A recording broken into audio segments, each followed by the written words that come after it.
7, 8 unità e quindi di conseguenza ho aperto. Antena 3 è da record assoluto, la nostra emittente ormai saldamente prima per ascolti TV in tutto il Veneto, registrando successi crescenti anche in Friuli Venezia Giulia e Trentino Alto Adige. Quello superato a giugno 2018 è infatti un traguardo che conferma il trend dell'ultimo anno, consacrando il primo posto assoluto della nostra emittente.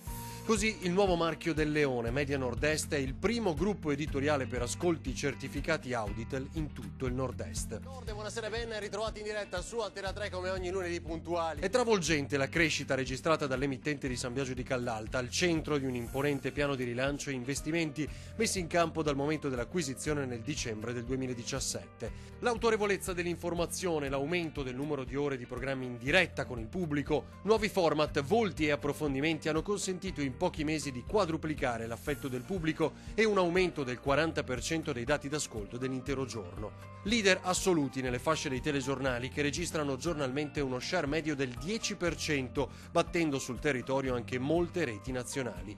Dalla mattina alla sera Antena 3 è al fianco del proprio pubblico, dettando l'agenda dei temi, assecondando i bisogni e le richieste di telespettatori sempre più esigenti.